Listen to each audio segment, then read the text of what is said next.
Hola a todos y buenas noches, bienvenidos a nuestra segunda sesión de nuestro curso de ética para droguerías y tiendas naturistas. Hace unos días me preguntaban que parecía diferente la forma como se abordaba la ética en nuestras clases y la que se aborda usualmente en los institutos, en las universidades. Bueno, la razón tiene que ver con algo importante, es el enfoque en general de temas como la ética, la ciudadanía, eh, la forma como se enfoca depende. Desafortunadamente, casi siempre esto lo enseñan son abogados o lo enseñan médicos o enfermeras porque se cree que como la farmacia es parte de la salud, de los servicios de salud o porque tiene normatividad, pues se debe abordar desde ahí. Desafortunadamente, la forma como nos forman a los profesionales de la salud se aleja bastante del concepto de las ciencias humanísticas. ¿Por qué?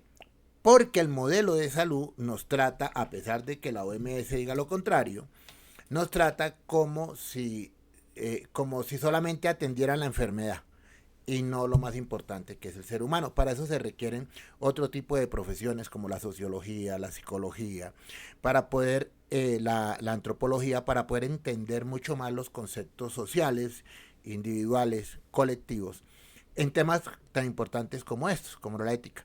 Esa es la razón por la que es un poco diferente como el enfoque. Pero bueno, se trata precisamente de que tengamos varios enfoques. La clase pasada pues hablábamos de lo difícil que es abordar la ética, principalmente porque se aborda desde conceptos teóricos.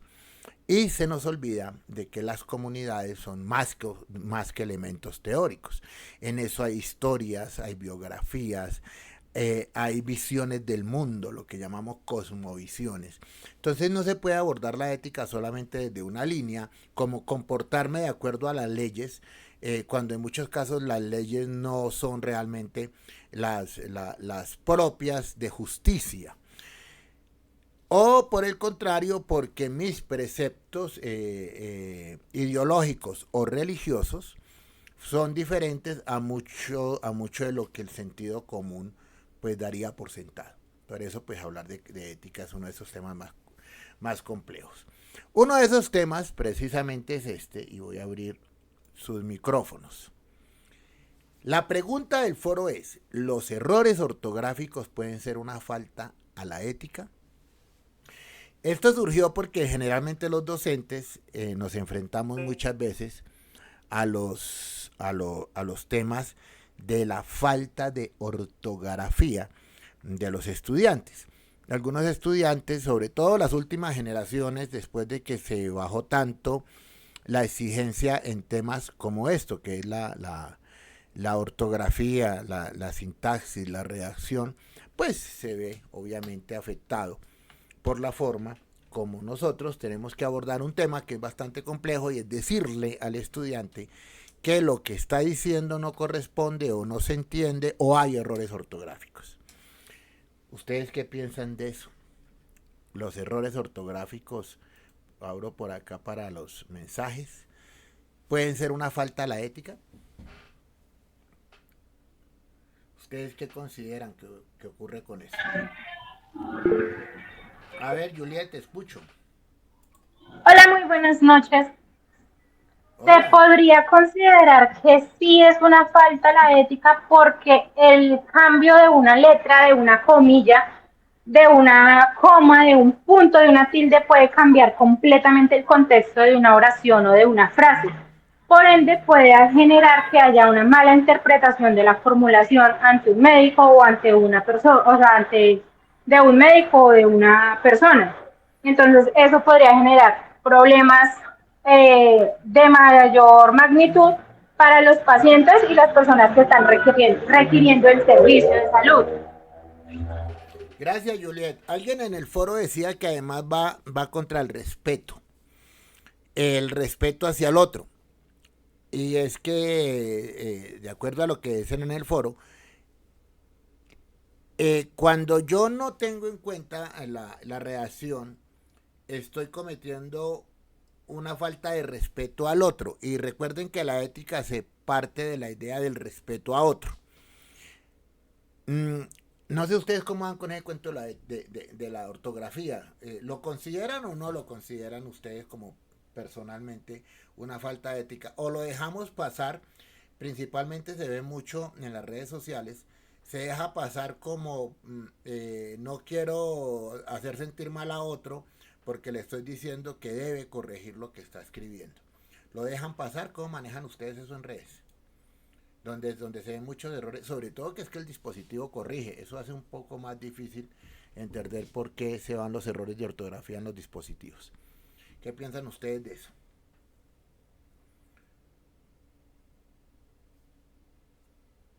A ver, por aquí los leo o los escucho. Si alguien es docente, sería interesante que nos contara. Alguien me decía que conoce mucho personal de salud con fallas de ortografía. Vuelva a lo mismo con respecto a la exigencia de acuerdo al tipo de profesión.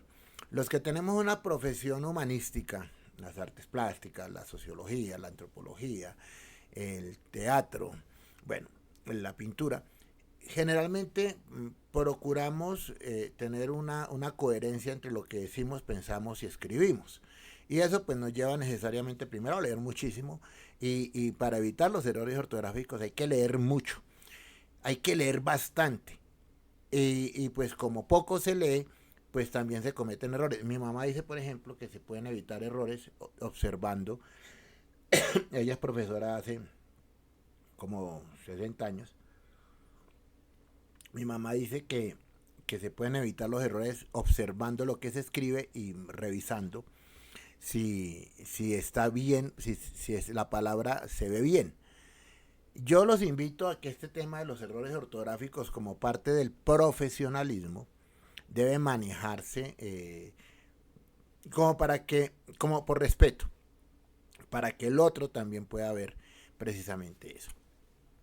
A propósito de eso, esto ya se ha analizado en muchos casos. Les voy a mostrar esta conferencia, que es cortica. Si cuidas las palabras, el lenguaje cuidará de ti, de Luis Castellanos. Se los voy, como siempre, a compartir. Permítanme un momento.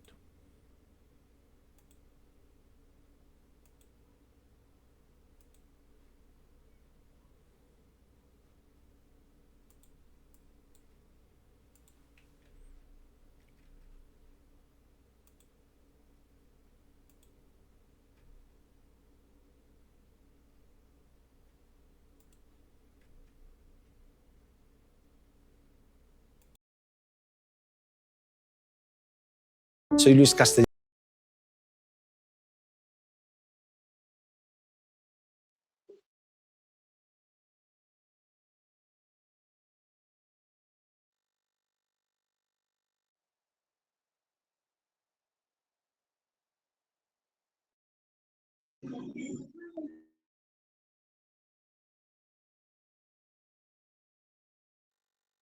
Soy Luis Castellanos.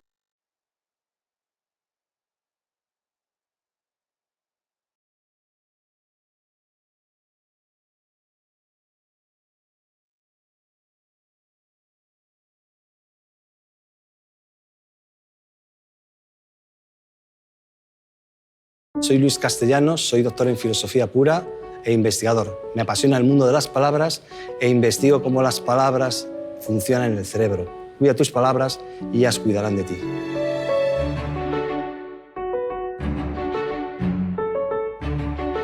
Luis, me llamo Juan Carlos Orvás. Soy profesor de un instituto público de aquí de Madrid, el IES Profesor Julio Pérez, y soy padre. ¿Qué es el lenguaje positivo? Las palabras construyen todos los días nuestros relatos, forjan nuestra personalidad, forjan nuestra memoria, forjan nuestra capacidad de ver el mundo. Las palabras positivas lo que hacen es enseñarnos a ver el lado favorable de ese mundo. Nos ayuda de alguna manera a protegernos de la vida que vamos a poder tener en un futuro con el propio lenguaje que nos va a acompañar hasta el último día de nuestra vida. Nos ayuda también a entender nuestra propia historia, nuestra propia narración, porque las palabras construyen todos los días nuestros relatos. Nosotros construimos la personalidad palabra a palabra. construimos nuestra memoria palabra a palabra, construimos nuestros sueños palabra a palabra. Por lo tanto, lo que está aportando es que nuestra personalidad, aquello que nosotros vamos a hacer en un presente y en un futuro, va a construirse con unas palabras que nos pueden ayudar. Aporta además otras herramientas más importantes todavía. Aporta la capacidad del cerebro de ser más rápido, de estar más atento, de estar más concentrado. Aporta energía, aporta creatividad. Eso es lo que hace. Lo más importante del lenguaje y del lenguaje positivo y de las palabras positivas es que te están dando una energía que antes no sabíamos que venía del lenguaje y ahora sí sabemos que viene del lenguaje. Y eso es muy importante para los chavales. Es decir, que se den cuenta que su propio lenguaje activa la vida. Kahneman dice, Daniel Kahneman, que es premio Nobel de Economía y es psicólogo, el primer psicólogo que en el año 2002 le dieron un premio Nobel de Economía. Y él en una frase que dice que a lo que más nos importa a todos los seres humanos es la historia de nuestra vida. Y lo que más deseamos es que la historia de nuestra vida sea una buena historia con un protagonista decoroso. Eso es lo que queremos, tener una buena historia con un protagonista decoroso. ¿Qué es el lenguaje positivo? La capacidad de construir buenas historias. ¿Y qué efecto tienen las palabras? Porque tanto las palabras positivas como las negativas, ¿qué efecto tienen en el cerebro? Las negativas comprimen, digamos, de alguna manera, lo que hacen es que te reducen tu campo de visión del mundo. ¿Qué hace lo positivo? Lo contrario. Es un tiempo de reacción en el cerebro mucho más rápido, te hace estar mucho más atento, te hace estar mucho más concentrado, te hace ser más inteligente, te hace buscar recursos creativos en la vida. Te abre la vida. La inteligencia es nuestra capacidad de encontrar futuro. Pues, en definitiva, el lenguaje positivo es la capacidad de encontrar futuro diferente al que hoy en día tenemos. ¿Qué palabras escogerías como palabras importantes en educación? Hay una palabra que me parece fundamental, socialmente y no solamente ya a nivel educativo, que yo creo que puede transformar todo y además es la que hace que seamos seres creativos. Y esa palabra es sí. Todo el mundo siempre se empeña en el no. El sí es la palabra que te da poder. Es decir, el sí es que si yo te digo sí a ti a algo, tú y yo construiremos algo. Tu cerebro reaccionará y se abrirá. Abrirá puertas. Si siempre digo no a la primera, lo que estoy haciendo es sellar mi cerebro de una manera. No permitiré que sea creativo y a ti tampoco te permitiré ser creativo. El sí es la primera propuesta que nosotros nos tenemos que hacer. Construye puentes. El sí es la palabra fundamental en el ser humano. Es decir, el sí a la curiosidad, el sí a la admiración, el sí a estar contigo, el sí a compartir la vida, el sí a muchísimas cosas. El no ya te ha cerrado la puerta. Las palabras duelen, son físicas. Es decir, cuando sientes alegría, ¿dónde sientes la alegría? ¿En qué parte del cuerpo? Claro, tu sistema nervioso, tu cerebro está dando órdenes. Impacta y de repente ¡vas! Nos llega, nos somatiza y la alegría la sentimos, pues nos da energía, la sentimos en el pecho, como dicen algunos, en el estómago. Pero ¿dónde sientes la tristeza? ¿O dónde sientes cuando alguien te ha dicho que eres un inútil, que eres un fracasado, que no lo vas a conseguir, que no sirves para nada, que por ese camino no vas a llegar a ningún sitio? ¿Cómo te vas a ganar la vida? ¿Cómo lo vas sintiendo? Entonces, claro, de repente también lo sientes. Y de repente sientes que el estómago se te encoge. Y de repente sientes que te tiemblan las piernas. Y que un no pues, te hace mucho daño. Porque las palabras son físicas. Funcionan en el cerebro, y esas son nuestras investigaciones, y funcionan en tu cuerpo. Te sanan, Sanan. y te duelen. Sanan y duelen. Las palabras lo que hacen es que construyen historias. Una historia puede salvar tu vida, por lo tanto las palabras salvan vidas.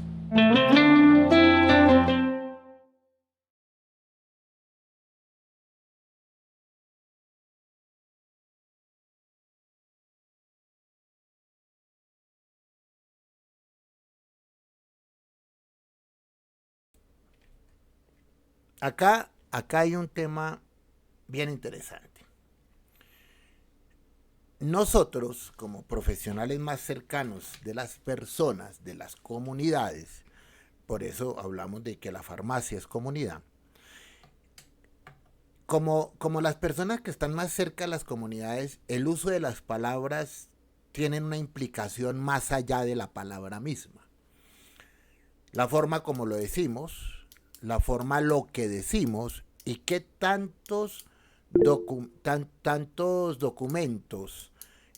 tenemos que prepararnos leyendo para luego poderlos transmitir a las personas. Recuerden que no somos vendedores en el fondo, sino que somos unos profesionales más completos. Somos profesionales del área de la salud con una gran influencia en las comunidades. Socialmente, somos los profesionales más cercanos a las comunidades. De hecho, somos la base de la salud pública. Cuando yo hablo de empoderamiento, hablamos de eso. Por eso el tener buena ortografía tiene que ver con este uso adecuado de las palabras. Porque el no utilizar una ortografía adecuada, no utilizar un léxico adecuado, tener un léxico muy reducido, no utilizar palabras al nivel de un profesional, pues hace que las comunidades tengan sesgada mucha información. Hay un curso que dictamos que son las buenas prácticas de la información en farmacia, que vendrá el otro semestre, y tiene que ver con eso. ¿Qué decimos? ¿Cómo lo decimos? ¿Por qué lo decimos? Pero partamos de que la palabra bien escrita, la palabra bien utilizada con la sintaxis adecuada, habla de las personas. Precisamente uno de los temas que se discute bastante con el tema del reggaetón es precisamente el limitado número de palabras que utiliza. Bueno, además de que utiliza un muy limitado número de elementos musicales y armónicos, las palabras son muy pocas, mal utilizadas, pésimamente en malos contextos, y entonces eso demuestra mucho, no solamente el que canta, sino el que escucha. Y tiene que ver mucho también con algo que viene desde la casa, desde la formación, que escuchamos, cómo escuchamos, qué escribimos, qué leemos, cómo escuchamos y cómo leemos. Entonces es muy importante porque, insisto mucho, ustedes son profesionales del área de la salud y bueno, esto es básico para poder entender lo que hacemos como profesionales. El tema de hoy tiene que ver con el código de ética. Ese código de ética es un tema bastante complejo. Es un tema bastante complejo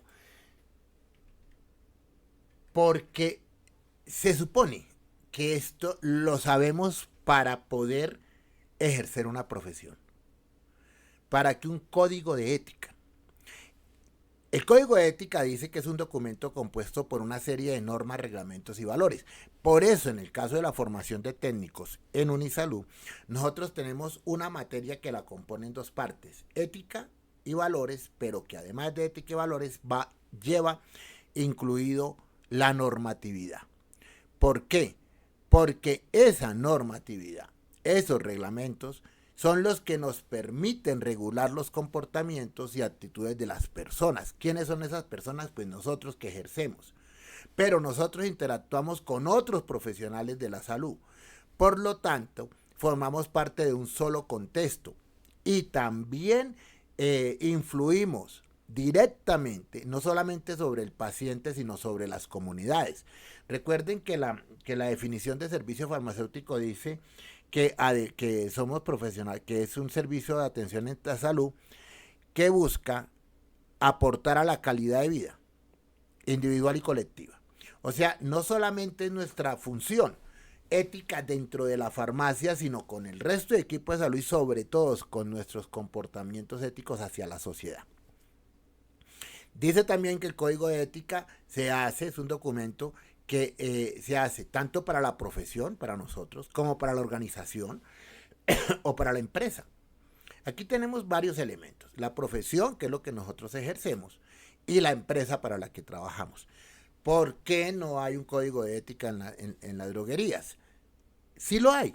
Lo que ocurre es que, como ya lo hemos visto anteriormente, una de las fallas que tiene el sistema farmacéutico en Colombia es que precisamente la droguería comienza como una empresa basada en el bien de uso del medicamento y no se entiende como el bien social del medicamento.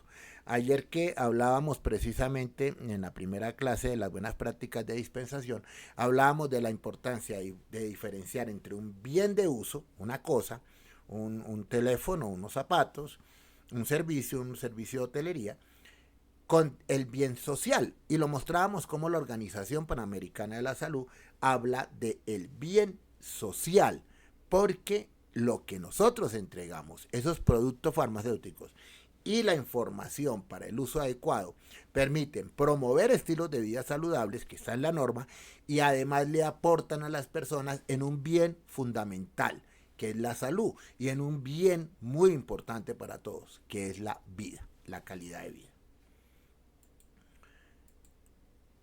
El código de ética se apoya en algo que se llama la deontología, que es una rama básicamente de la ética y de la filosofía, desde la cual se estudian los deberes que rigen una actividad profesional. ¿Por qué no tenemos un código de ética en la farmacia? Curiosamente porque comenzamos a ejercer sin ser profesionales. Y aquí ya tenemos la primera gran diferencia. Llegamos a la droguería por accidente y estamos ejerciendo una actividad profesional sin serlo. Entonces, por eso no entendemos lo que cuando se nos habla de un código de ética, porque sencillamente no lo estudiamos como parte de una formación profesional. O sea, esto es importante aclararlo. Claro que hay ética farmacéutica, claro que la hay, pero en Colombia el sector de las droguerías y las tiendas naturistas no lo tienen. ¿Pero será que no lo tienen? ¿Cómo les parece que sí lo tienen? Aquí les muestro un ítem de lo que solicita las auditorías de inspección, vigilancia y control. Dice, dentro de los criterios y métodos para asegurar la eficacia en operación y control, de acuerdo a la resolución 1403 del año 2007, en el artículo 9 dice, usted, o sea, el de la droguería, debe demostrar que tiene una misión, una visión y una política de calidad. Les pregunto, ¿ustedes tienen claro eso en su empresa? ¿Tienen clara la misión, la visión y la política de calidad? ¿O es solamente parte del manual? Sobre todo la política de calidad. ¿Ustedes lo tienen claro? ¿O los que trabajan en droguerías independientes lo tienen claro? Cuéntenme a ver. Porque esto está dentro del sistema de gestión de calidad. Está en el documento que ustedes manejan que se llama Manual de Calidad. ¿Eso lo tienen? ¿O hasta ahora comenzamos a indagar del tema? Cuéntenme a ver. Por aquí que vi a Carlos Julio, que siempre participa, no sé si anda todavía por acá. Carlos Julio visitaba droguerías como parte él nos contará luego, como parte de su trabajo de inspección, vigilancia y control y como asesor. Sería bueno que nos contara si las droguerías si tienen ese documento o es solamente un papel. Porque si es un papel, volvemos a tener un problema con esto. Me devuelvo un poco para poder entender. Documento compuesto por una serie de normas, reglamentos y valores. Por eso es tan importante entender la legislación de lo que yo hago para saber si lo estoy haciendo bien de acuerdo a la norma, pero también entenderlo como parte de la ética, que son los deberes que rigen esa actividad profesional. El código de ética tiene una finalidad y es crear un marco normativo que controle las acciones de las personas o las conductas organizacionales. También dice que hay que establecer los valores que deben ser respetados y considerados por todos los profesionales de un área de trabajo o por integrantes de una organización o empresa. Ese código de ética, nosotros esa finalidad pues ya está clara en la misma forma como entendemos el establecimiento farmacéutico. Primero porque la norma dice que es un servicio de atención en salud, pero porque además cuando yo lo registro en la Cámara de Comercio me dice objeto social. Miren que la palabra es objeto social, o sea, cuál es el objetivo del negocio y en qué manera va a servirle no solamente a los inversores, sino a la sociedad en general. Funciona además como una guía para desarrollar gestiones de trabajo, estrategias y toma de decisiones coherentes, siguiendo una serie de alineamientos en los que consideran los intereses internos y externos de la empresa. Si bien que el código de ética es supremamente importante, nosotros en Colombia no lo tenemos muy claro. Vamos a devolvernos un poquito a la medicina. Generalmente, los que estudiamos en salud, hablamos del código de ética a partir del juramento hipocrático. Vamos a ver dos videos. Primero vamos a ver el juramento hipocrático, porque yo siempre que voy a los grados de los técnicos en farmacia y a los de regentes de farmacia cuando trabajaba para el programa, pues yo miraba que los juraban, pero en el fondo pensaba, ¿será que eso que están jurando Si lo cumplimos, vamos a observarlo.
Prometo solemnemente dedicar mi vida al servicio de la humanidad, velar ante todo por la salud y el bienestar de mis pacientes, respetar la autonomía y la dignidad de mis pacientes, velar con el máximo respeto por la vida humana, no permitir que consideraciones de edad, enfermedad o incapacidad, credo, origen étnico, sexo, nacionalidad, afiliación política, raza, orientación sexual, clase social o cualquier otro factor se interpongan entre mis deberes y mis pacientes. Guardar y respetar los secretos que se me hayan confiado, incluso después del fallecimiento de mis pacientes. Ejercer mi profesión con conciencia y dignidad, conforme a la buena práctica médica. Promover el honor y las nobles tradiciones de la profesión médica. Otorgar a mis maestros, colegas y estudiantes el respeto y la gratitud que se merecen. Compartir mis conocimientos médicos en beneficio del paciente y del avance de la salud. Cuidar mi propia salud, bienestar y capacidades para prestar una atención médica del más alto nivel.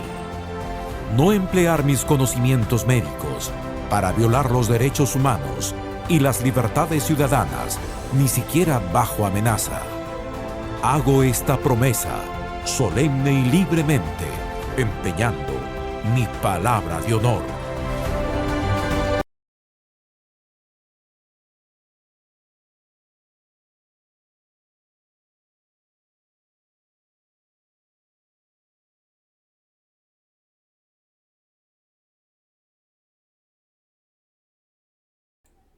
Observando el tema tan complejo que hay en estos momentos con respecto a la reforma a la salud y todo lo que se ha destapado alrededor de esa reforma a la salud, en el cual se encuentran algunos temas como hoy, por ejemplo, que publicaron el tema del sobrecosto de los medicamentos, cuando ya un acetaminofén lo están facturando en 500 y algo de pesos por unidad.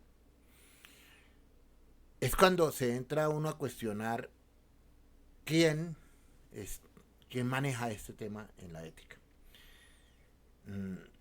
¿Será solamente que seguimos creyendo que esto es solamente un negocio? El juramento hipocrático es como la base que tenemos todas las profesiones de la salud. En la próxima clase ampliaremos un poco más ese concepto para poderlo ver a partir de nuestra normativa, que si bien no hay un código específico para el servicio farmacéutico, sí existen unos elementos que nos permiten establecer como unos protocolos de códigos de ética. Bien. Pero esto es bastante complicado, muy complejo. Y es muy complejo en razón a que hay muchos intereses de por medio. Por eso que mejor que Adela Cortina, quien ya habíamos escuchado en la clase anterior, para poder entender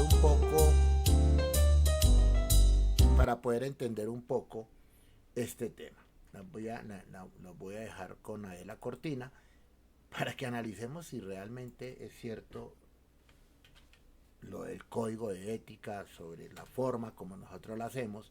Hace una semana hablábamos de, por ejemplo, el tema el tema de la venta por encima de los intereses que podríamos llamar éticos, cómo interesa a veces o es necesario generar ventas, aún sabiendo de que el usuario no puede incluso no necesitar el producto, pero no somos los únicos. En eso también participan desafortunadamente los médicos y los servicios médicos. Voy a compartirles a Adela para que podamos entender un poquito más este tema.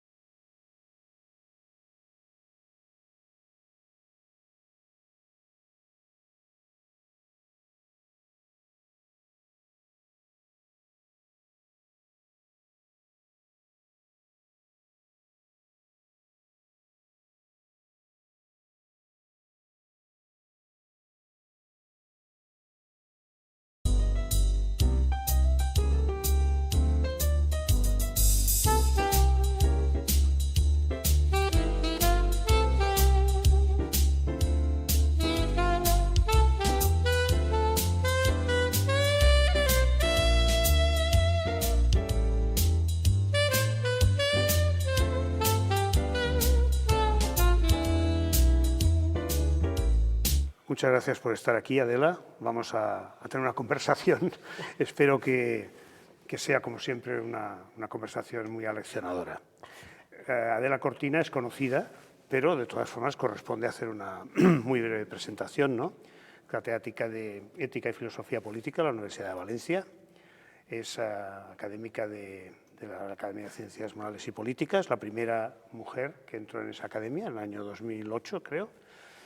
En fin, directora de la Fundación ENNOR, además profesora en el sentido más completo del término, docente y comprometida en cuestiones cívicas también a lo largo de todo su currículum. Por tanto, es una persona que tiene un perfil no solamente académico, sino también social e incluso podríamos decir, sin que eso signifique ningún peyorativo, mediático. Es decir, en el sentido de que contribuye a generar opinión y debate los temas controvertidos. No se esconde, sino que plantea sus problemas y también plantea sus posiciones, ¿no? Bueno, en esta ocasión vamos a tratar un poco de enfocar un tema que nos interesa mucho, yo diría que a todos los profesionales, pero especialmente creo que las personas que trabajamos con personas o que nuestros efectos tienen efectos en otras personas, quizás nos preocupa especialmente hasta qué punto y en qué medida nuestro ejercicio profesional realmente responde a lo que debe ser una profesión, ¿no? Esto en ocasiones te he referido a que se puede ejercer una actividad laboral con unos fines más o menos instrumentales o basado en unas razones más o menos instrumentales o unas razones más o menos morales, ¿no? Esta diferenciación que tú has escrito en diferentes momentos y que yo creo que nos ha ayudado a todos a comprender esos límites entre lo legítimo y lo ético, ¿nos lo puedes un poco desarrollar? ¿Cómo? Bueno, yo lo primero quiero agradecer enormemente la invitación para estar aquí hablando de un tema que nos preocupa a todos muchísimo y además pues creo que es interesante recordar cómo en el paso del siglo XIX, XVIII al XIX, Émile Durkheim, cuando estaba muy preocupado porque en Francia había una anomia, es decir, la gente no se identificaba para nada con las leyes y no creía para nada en las leyes, pues lo que se le ocurrió para intentar salvar la anomia es precisamente reforzar una ética cívica y una ética profesional. Y entonces escribió unos tratados sobre ética profesional pensando que si los profesionales efectivamente fueran éticos, cambiarían mucho las cosas en un país. Y yo estoy totalmente de acuerdo contigo en que el tema de los profesionales es crucial y que tendríamos que tomarlo muy en cuenta. Con respecto a esa distinción entre tomar la profesión como algo instrumental o como algo con una razón ética profunda, creo que es muy importante, por supuesto, porque la instrumentalización de una profesión puede ser algo letal para ella, puede acabar con la profesión. Podríamos pensar que un sicario es un profesional, porque es alguien que practica unos medios que tiene unos instrumentos, que alguien le encarga que mate a otro y entonces con su instrumento acaba matando a otro, y entonces pues que el sicario es un profesional porque utiliza medios para determinados fines. Yo creo que hay que darse cuenta de entrada que lo que hace a una profesión es el fin y no los medios, como ya decía Aristóteles. Lo importante es el fin, a dónde se dirige esos medios, esas técnicas que hoy en día son maravillosas y superabundantes, hacia dónde van y cuál es la meta. En ese sentido, creo que conviene recordar siempre que una profesión no es algo que una persona practica por sí sola, sino que quien entra en una profesión entra ya en un cuerpo profesional, en un conjunto de colegas, de profesionales que persiguen una meta. Y ahí es donde creo que está la clave de la profesión, en que persiguen una meta y hay que saber cuál es esa meta y, sobre todo, si la meta es buena. Eso es lo que distinguiría a quien utiliza la, llamemos, profesión en un sentido instrumental de quien toma la profesión en serio por la meta moral a la que va dirigido. Cada profesión tiene una meta y a mí me parece que es muy importante que cuando se vaya a estudiar una carrera o cuando se vaya a reflexionar sobre algo de esto, se trata de ver, en primer lugar, cuál es esa meta. Y si estamos hablando de la sanidad, a mí siempre me pareció muy interesante aquella propuesta que hacía el Hastings Center cuando hablaba de las metas de la sanidad y decía que había 4, que eran prevenir la enfermedad, curar lo que puede ser curado, cuidar de aquello que no se puede curar, con toda la medicina paliativa, y ayudar a morir en paz. Creo que cuando alguien quiere estudiar medicina, enfermería, es importante que sepa esto. Es importante que piense sobre todo que todas las técnicas que utilice, que pueden ser múltiples y variadas, van encaminadas a conseguir estas metas. Por eso creo que la actividad profesional es muy seria, es una actividad cooperativa entre distintas gentes que tratan de perseguir una meta que es una buena meta. Sí, lo que pasa es que es cierto, pero es verdad que entre esos bienes internos, ¿no?, a la actividad y los bienes externos, las profesiones a lo largo de la historia también se han decantado más o menos hacia unos u otros. ¿Tu perspectiva en este momento en torno a las profesiones como las que estamos comentando, cómo lo valoras? Es decir, ¿en qué medida se está ejerciendo realmente? Es difícil generalizar, ¿no? Pero en el momento actual y en el contexto social y económico actual, la verdad es que muchos profesionales se mueven por intereses, lógicamente, probablemente legítimos, que pueden desvirtuar o pueden iniciar procesos de pérdida del norte, ¿no?, de cuáles son los bienes internos y los externos. ¿Tú cómo ves la situación de las profesiones, sobre todo de las profesiones que están trabajando, por ejemplo, en el caso de salud, ¿no?, En el caso de la educación salud, o de justicia, o de la justicia, ¿no? O de la justicia, o de los medios de comunicación. Los medios de comunicación muy que importantes. es un tema importante. Sí, porque yo sí. creo que en todos esos casos, como tú decías, se trata de intervenir en procesos humanos. Al fin y al cabo, estamos interviniendo en la vida y tenemos que preguntarnos cómo hay que hacerlo y hacia dónde hay que hacerlo. Yo veo que hay una diferencia enorme entre unas personas y otras, entre unos grupos y otros, entre unas profesiones y otras, que efectivamente, como tú has dicho, me temo que no se puede generalizar en absoluto. Pero lo que sí que se puede ver es que a lo largo de toda la historia y ahora también, los medios externos que decíamos o los fines externos de la profesión han tenido un enorme peso. Y por hablar del autor este que comentamos en tantas ocasiones, pues él hablaba de que hay 3 bienes externos que serían el dinero, el prestigio y el poder. Un profesional es algo que consigue un cierto dinero, más en unas profesiones que otras. Si quiere mucho dinero no hace falta que se meta en educación, más vale que se meta en otro tipo de profesión. Está el prestigio, se puede conseguir muchísimo prestigio y hay intelectuales y profesionales que se dejarían matar por el prestigio. Eso lo vemos clarísimamente. Y luego está el poder, que el poder siempre es maravilloso para los medios de comunicación, para la sanidad y para todos los grupos. Yo creo que siempre la lucha en el profesional ha sido entre los bienes externos que se consiguen en todas las profesiones y el bien de cada una de las profesiones.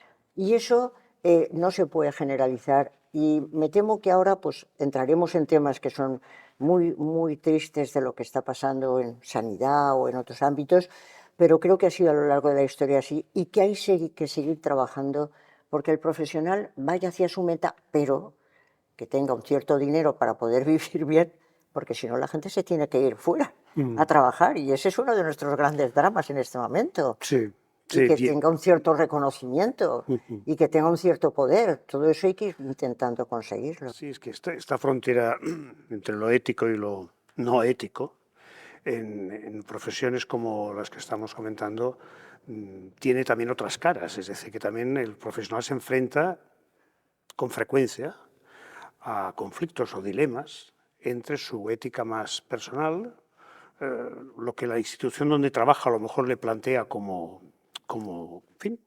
criterio, como norma, como criterio para seguir, o lo que la sociedad también le pide. En esa especie de conflicto, ahí también hay una cuestión importante de toma de decisiones, que ya no solo es el prestigio, el poder o el dinero, sino en qué medida mi ética personal está por encima de la ética institucional o en qué medida la ética social me puede obligar a una cierta ética personal, sobre todo en cuestiones más controvertidas, ¿no? ¿Esto cómo lo...? Mira, yo te diría que hablando de una profesión nada más, porque si hablamos de todas va a ser muy complicado, si hablamos, por ejemplo, de la profesión sanitaria y de las profesiones sanitarias y sobre todo de las decisiones que tienen que tomar el médico, que al final es el que se hace responsable de las decisiones que se toman, aunque haya un equipo médico, yo creo que es muy interesante seguir recordando que hay un principio fundamental que es el de autonomía del paciente. Es el paciente el que manda. Es decir, a mí no me interesa tanto la confrontación entre los valores éticos del médico, los de la sociedad y como con el paciente. ¿Quién tiene que decidir? ¿Quién tiene que tomar decisiones acerca de su cuerpo, de la intervención en su cuerpo y acerca de su vida? Pues al fin y al cabo el paciente. Por eso a mí me parece que es excelente que se haya trabajado también el principio de autonomía y que se haya llegado a decir es que autonomía y beneficencia no se diferencian tanto, porque para ver qué es bueno para el paciente hay que ver qué es lo que el paciente entiende que es bueno para él. Y en ese sentido quedan relegados, o en un segundo término, cuáles son los valores del médico, cuáles son los valores de la institución y no digamos ya la opinión pública, que ahí puede pasar cualquier cosa. Sí. ¿No? Con todo este panorama, hay profesiones, las profesionales de la salud es una de ellas muy importante, que, como tú has dicho antes, las profesiones también tienen unas características, entonces, que son comunidad, y que hay una comunidad compartida de criterios. Los colegios profesionales, que tienen un peso fuerte, y que en algunas profesiones como esta lo tienen sus puntos fuertes y sus puntos débiles, en torno a cuestiones algunas como las que... ¿Qué opinión te merecen a ti? Bueno, los colegios profesionales han tenido muy mala prensa por aquello de que nacieron con el antiguo régimen y todo el mundo los veía como ligados al antiguo régimen. Sin embargo, yo creo que tienen unas vertientes muy positivas que conviene explotar y que es importante explotar. El colegio profesional se puede convertir en una corporación que trata de defender corporativamente a sus asociados y en ese sentido pues se hace un tanto odiosa, como es natural. Pero tiene otras posibilidades que hoy en día se están trabajando cada vez más y hay que trabajar enormemente. Y esas posibilidades son no solamente ofertar servicios como pues tener canchas de tenis, etcétera, que me parece muy bien, o facilitar viajes a los asociados, sino que pueden trabajar precisamente la ética de la profesión. Es decir, junto con los colegiados, los colegas, pues trabajar, bueno, cuáles son los puntos clave de nuestra profesión, cuál es la ética de nuestra profesión, cómo podemos llevarla. Muchos tienen el código deontológico, código ético, pero además pueden organizar seminarios, discusiones sobre cómo plantear los temas. Y en ese sentido pueden ser de una ayuda enorme y además difundir en la sociedad cuáles son las preocupaciones, en este caso de la clase sanitaria, es decir, médicos, enfermeras, qué preocupaciones se encuentran y que la sociedad pueda también participar. Tienen una posibilidad muy grande. Sí, sí, porque además, claro, en el fondo es quizás el espacio, un poco entre lo que pueden ser las sociedades científicas y los poderes del Estado, es el espacio que de alguna forma puede permitir ser un auténtico apoyo, ¿no?, a los profesionales para poder moverse en ese terreno y en esa tensión, ¿no? Porque esa tensión, en el caso de los temas relacionados con la salud, cada vez está más presente. Es decir, hay unos sistemas que legislan, podríamos decir, unos poderes que ejercen una autoridad y unos saberes científicos y técnicos que avanzan, ¿no? Entonces, ahí en medio, ese espacio de comunidad compartida, ¿no? Quizás tiene más relevancia que hace unos años, ¿no? Fundamental, y además fundamental porque hoy en día la fuerza de la sociedad civil se tiene que hacer sentir. Y los colegios profesionales en ese ámbito entre lo científico, lo político, son sociedad civil y la sociedad civil tiene que ser escuchada para todos los temas. Y cuando se tomen decisiones desde el punto de vista legislativo con respecto a cuestiones sanitarias, es preciso escuchar a la sociedad civil. Y ahí los colegios profesionales son perfectos, porque no es que ellos no sean científicos, evidentemente tienen una formación científica enorme, pertenecen al ámbito científico también, pertenecen a la sociedad civil y entonces tienen que ser escuchados para que esas voces estén en la calle y no esas otras voces estrambóticas que están de vez en cuando, que no se sabe ni de dónde vienen ni a dónde van, pero se viralizan.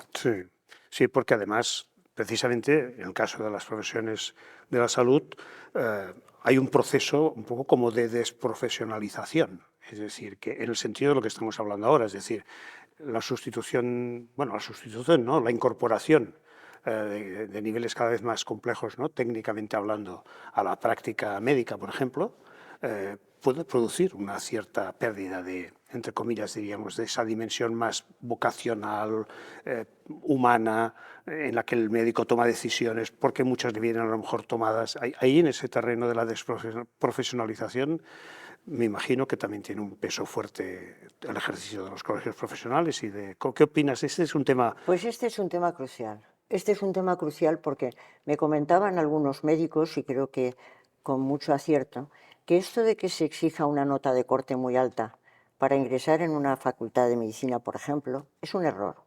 Porque al final pueden llegar personas no vocacionadas, pero con una nota muy alta. Y no necesariamente la persona que tiene una buenísima nota es un mejor profesional en sanidad y en medicina. Yo recuerdo que un médico me dijo una vez en una charla, oiga, le voy a ofrecer algo para que lo tenga, para usted, médico que compadece, mejor medicina ofrece. Me pareció extraordinario porque yo estaba hablando de la razón cordial y la razón compasiva, y que efectivamente para ser un buen profesional y más en este tipo de actividades profesionales se necesita tener razón, pero sobre todo también corazón, y optar por la excelencia, y buscar la excelencia, y no solo huir de la negligencia, sino que hay que intentar ser un profesional excelente y, por supuesto, preocuparse de la persona y el paciente, que todo el mundo habla de la medicina basada en la persona, la economía basada en la persona, pero en la persona no piensa nadie. Entonces creo que es fundamental tener estos profesionales vocacionados, preocupados por la persona, que incluso le dan el teléfono cuando al paciente le dice, mire, si tiene algo, llámeme. Esta gente verdaderamente vocacionada que cuando entras en un hospital te das cuenta de que es. Y entonces este punto es fundamental, porque si el profesional no es alguien entusiasmado con el bien que ofrece, realmente no lo ofrece bien. Sí, porque quizás esta ética del cuidado, en el sentido Exacto. completo del término, está más presente a veces en las profesiones que trabajan más a pie de obra, ¿no? Es decir, por ejemplo, en el mundo de la enfermería.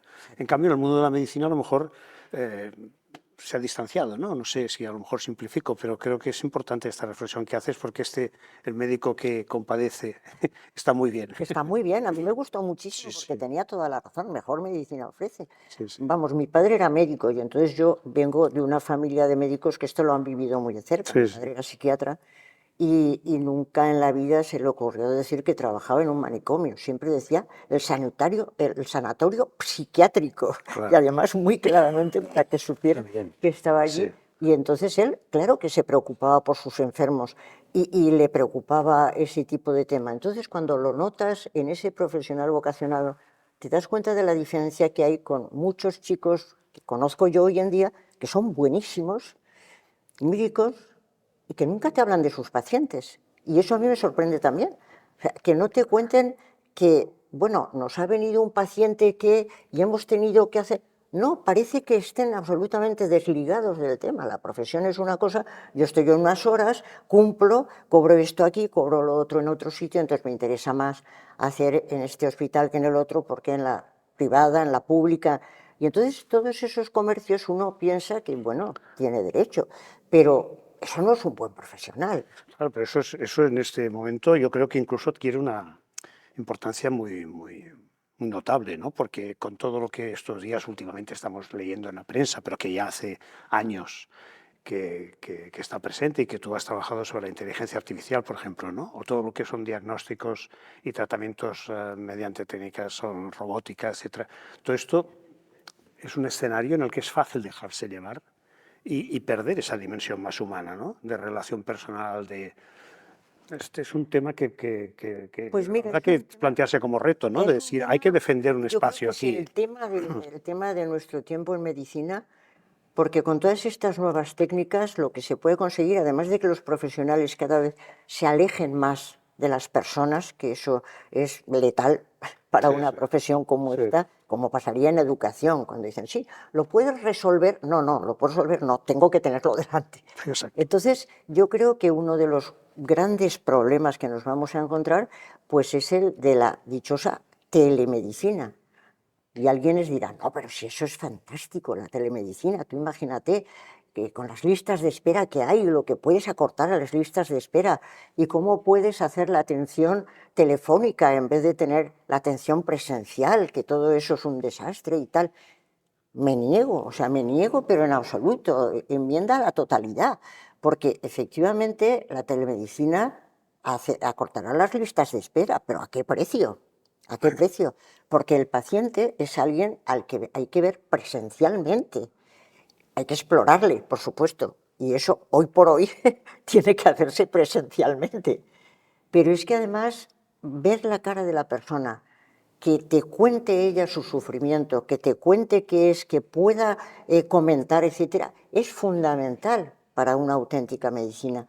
Entonces no se trata de ir recortando presupuesto y consiguiendo que haya cada vez menos puestos de trabajo en sanidad, sino que se trata de darse cuenta de que es algo muy importante, que hay que crear muchos puestos de trabajo y que además tienen que estar bien retribuidos para evitar que la gente se vaya a otro sitio porque cobra más en otro sitio y se comprende que se quiera ir. En ese sentido, la telemedicina o todos los avances técnicos pueden servir como ayuda para tomar mejores decisiones cara a cara con la persona, cara a cara con el paciente, que es el que está siendo afectado por todo esto. Yo voy a citar a Jesús Conill, que además de ser un excelente profesional, pues es mi marido, y él dice, porque trabaja también estos temas muy bien, que una cosa es que el algoritmo te pueda dar unas soluciones y que el algoritmo tome las decisiones. No, el algoritmo no toma las decisiones, da unas soluciones y es el profesional quien tiene que ser responsable de tomar la decisión.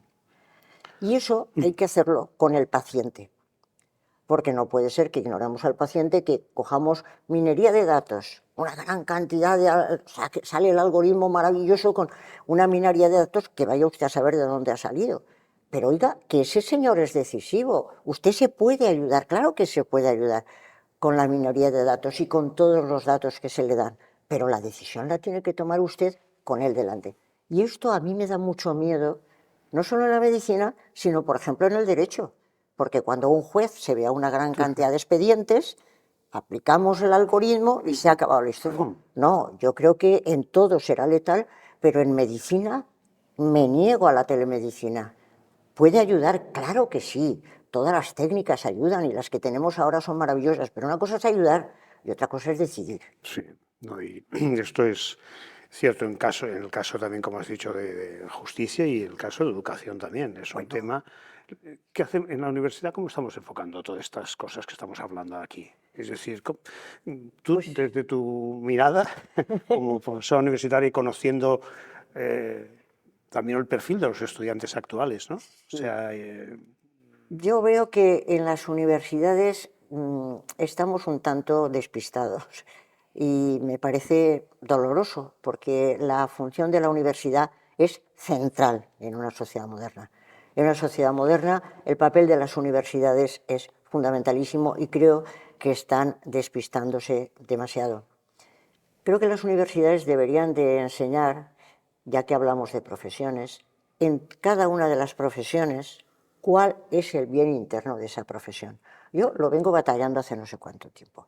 En cada uno de los grados tendría que haber una asignatura que se le llama un espacio para la reflexión, en que las personas que van a ser graduadas en pedagogía, en medicina, en enfermería, piensen durante un tiempo en cuál es la meta de su profesión y cuáles son los problemas éticos que se pueden encontrar en el ejercicio de esa profesión.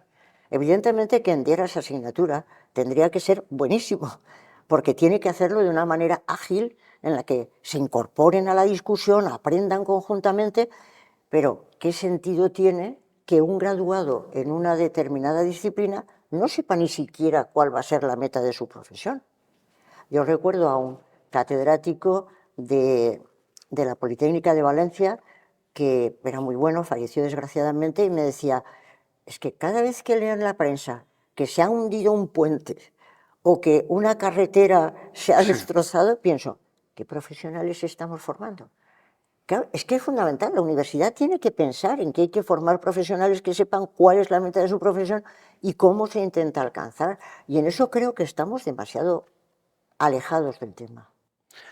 Bueno, no sé, quizás si nos puedes decir que has hablado de muchas cosas, pero ¿cuáles son los retos que en ese instante tenemos en general, en los profesionales en la sociedad actual, al margen ya incluso de lo que puede ser cada uno de los diferentes ámbitos profesionales? Es decir, como personas, en el momento actual tenemos cada uno desde su campo. El mundo de la comunicación, comentabas antes, ejerce un poder que a veces anula el esfuerzo de otros profesionales pues, para avanzar en una sociedad más libre o donde la persona tenga un pensamiento más crítico.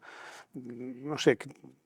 Bueno, yo creo que a todos se nos ocurre rápidamente que en las distintas profesiones, yo he intentado decir que en medicina, telemedicina ni hablar, teléfono no, siempre todo presencial, el paciente delante, todo me parece fundamental, pero luego en el mundo de la comunicación creo que es el ámbito ético tal vez más decisivo en una sociedad, porque la gente sabemos de nuestra vida el entorno que tenemos, pero más allá nos lo cuenta los medios de comunicación y lo sabemos según lo cuentan los medios de comunicación. Y aunque es verdad que se está diciendo mucho, pero sigue siendo cierto, los medios de comunicación polarizan. Y nos cuentan cada uno de ellos, porque información es poder, información es mercancía. Y entonces, pues es muy tentador el poder y es muy tentador el dinero. Yo creo que cada uno de los medios parece que se va asignando un puesto y entonces polarizan e intentan polarizar también la sociedad porque es la manera de vender y además pues también se asocian con el poder político para intentar hacer propaganda de unos y de otros. Y es verdaderamente asombroso ver desde que pones la radio por la mañana cómo, desde dónde te cuentan las cosas. Nada de separación de información y opinión, nada de sino que te lo dan ya todo cocido. Y eso, para una sociedad, estar polarizada es también suicida, porque una sociedad tiene que construir juntos. La amistad cívica de que hablaba Aristóteles es fundamental. Es necesario que haya una amistad en lo básico. Tenemos que conseguir unas cuestiones básicas, que todos tengan los derechos civiles, políticos, económicos, sociales y culturales. Todo eso tenemos que trabajarlo juntos y en cada una de las profesiones ver cuál es la meta de la profesión. Pero si hay enemistad cívica, estamos destrozados y no se consigue nada. Y me parece que en eso los medios de comunicación están teniendo mucha responsabilidad. Bueno, ahí, en los medios también los profesionales tienen que, o tenemos que incidir para que realmente esa polarización se matice o como mínimo. Ese es un campo que antes nadie se ocupaba, o bueno, nadie se ocupaba menos. Y hoy día quizás una incidencia en los medios tiene un efecto multiplicador muy superior al esfuerzo de muchos profesionales en torno a un tema. En cambio, utilizando esos medios precisamente para generar una opinión más fundamentada, más contrastada desde el punto de vista científico, desde el punto de vista profesional, Eso quizás también puede ser un elemento, un factor positivo, ¿no? Para poder un poco avanzar hacia ese modelo de sociedad y de amistad cívica que comentas. Sí, es que es una necesidad. Y en ese sentido creo que los profesionales de los distintos ámbitos tenemos mucho por hacer, como decía Durkheim ya hace bastante tiempo. Muy bien, pues gracias, Adela, por... Gracias a ti, por supuesto, porque y a la... da gusto. Diálogo de este tipo, ojalá se pudieran tener todos los días. Muy bien, muchas gracias. Sí.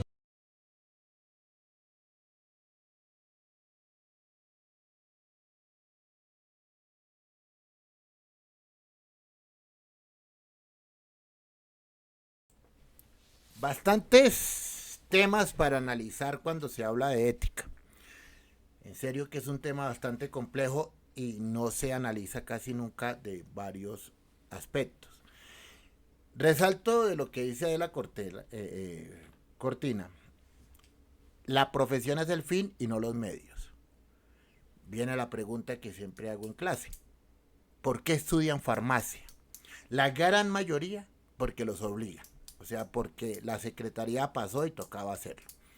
Y bueno, si bien es un error histórico de nuestra normatividad, 50 años haber permitido el ejercicio sin ningún tipo de formación de acuerdo a la ley 17 del 74, pues la misma sociedad ha ido exigiendo que sean las personas las que se capaciten.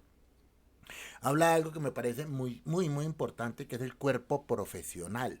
Y aquí viene un tema. En Colombia, los farmacéuticos no tenemos un cuerpo unificado. Los cuerpos colegiados, que así se llaman. Está el Colegio de Químicos Farmacéuticos. La ley obliga al regente de farmacia a constituir el Consejo Nacional de Regencia de Farmacia, que no se ha podido consolidar desde 1998, lo que indica la falta de pertenencia que tenemos los regentes de farmacia con el ejercicio de nuestra profesión. Los auxiliares de farmacia no tienen ningún tipo de colegio que los maneje, y los droguistas confunden colegio con gremio, que son cosas totalmente diferentes, que lo hacen a través de la Asociación de Droguistas. Pero no es un colegio porque sus intenciones son diferentes a los de un colegio, que básicamente es cooperar para lograr un fin. ¿Cuál es el fin de lo que hacemos? La salud como bienestar y calidad de vida. Algo en lo que caen todas las profesiones, pero principalmente la salud, mucho en el personal de droguerías, tiene que ver con lo que dice Weber, un sociólogo que habla de riqueza, prestigio y poder. Básicamente seguimos creyendo de que esto es una profesión para hacer plata. Pregunten ustedes y dirán que siempre que la droguería es un buen negocio, la medicina es un buen negocio, la enfermería hay mucho trabajo, pero siempre están unidos esos términos: riqueza, prestigio y poder. Para retirarme y para dejarlos para la próxima clase, que será el día lunes, que vamos a tener una jornada especial de clases de la semana, todas las clases en un solo día debido pues a compromisos que tengo durante la próxima semana y posteriores. Quiero aclarar un término. La forma como nosotros vemos nuestra profesión se ve mucho cuando alguien me dice que alquila el cartón, cuando le entregan el cartón, o yo tengo el cartón. El término cartón, y volvemos a la importancia de los términos, habla mucho de la persona que posee ese cartón. Parecería que no se ve como un profesional en todo el sentido de la palabra. Bueno, los dejo para que no sé si tengan algunas opiniones. Recuerden que para certificar este curso, que es gratuito, pues deben estar inscritos. Si no lo han hecho, pues contacten con el 350-4979. Este es gratuito. Y recuerden que tenemos otros cursos que están en curso, ¿no? Está Buenas Prácticas de Dispensación. Mañana comienza Dirección Técnica de Droguería, muy importante para aquellos que son administradores de droguerías o quieren ser administradores de droguerías, que el término adecuado es director técnico.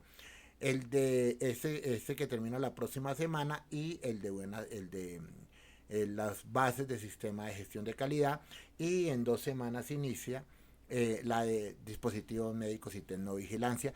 Todo esto en la única escuela que actualiza, especializada en farmacia, que es la única especializada en Colombia y que se llama Escuela Latinoamericana de Farmacia. No sé si tengan algún tipo de comentarios, cómo les ha parecido este tema de la ética, lo habían abordado, cómo lo abordan, cuéntenme un poco a partir de eso. Lo tratan con sus hijos, lo tratan en el colegio, este tipo de cosas, por ejemplo, de Adela Cortina, que ya está pues en varias clases, sería interesante que ustedes lo abordaran también desde el ámbito personal, ¿no? La ética se reflexiona es precisamente desde la casa. Bueno, no sé si tengan algún tipo de comentarios por acá, los escucho, los leo. ¿Cómo van con eso de la ética?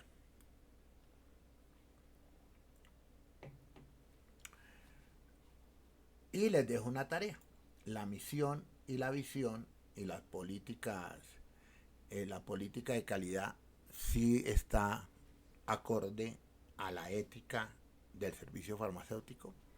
Recuerden que todo se parte a partir de la norma y la norma dice que el servicio farmacéutico es un servicio de atención en salud.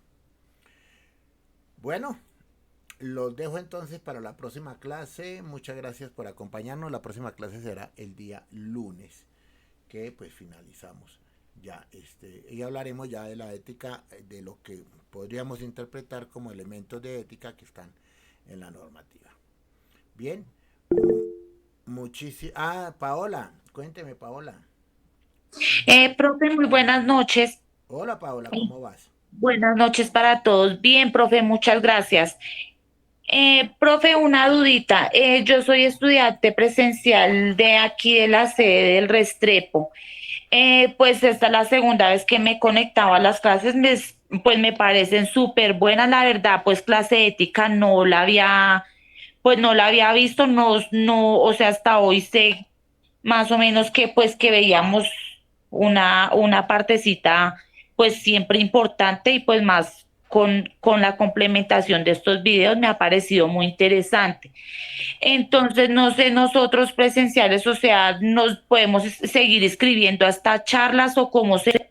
No, claro que sí. O sea, ustedes los presenciales igual reciben, igual que los que están virtuales reciben esto. Estos son cursos complementarios que nos damos la libertad, Paola, de poder analizarlos desde diferentes ámbitos. Esa libertad no nos la permite tanto la clase, porque pues obviamente no hay ni el tiempo y en muchos casos estamos limitados por algo que se llama la norma de competencia laboral. Pero se puede seguir uniendo. Si quieres unirte a la Escuela Latinoamericana de Farmacia, pues escribe. Esto es un complemento a lo que se hace con otros institutos, porque no solamente trabajamos para Unisalud, también lo hacemos para otro tipo de plataformas como la plataforma IGEN de Genfar, como Farmatízate, que es del Club del Droguista, que también ofrece esto. Y bueno, para muchos laboratorios multinacionales para los cuales también emitimos bastante material. Precisamente ahorita estamos emitiendo uno para Brasil, para un laboratorio en Brasil, y otro para Latinoamérica desde Argentina. Listo. Bueno, muchas gracias a todos por participar y nos vemos la próxima semana. Muchas gracias, profe.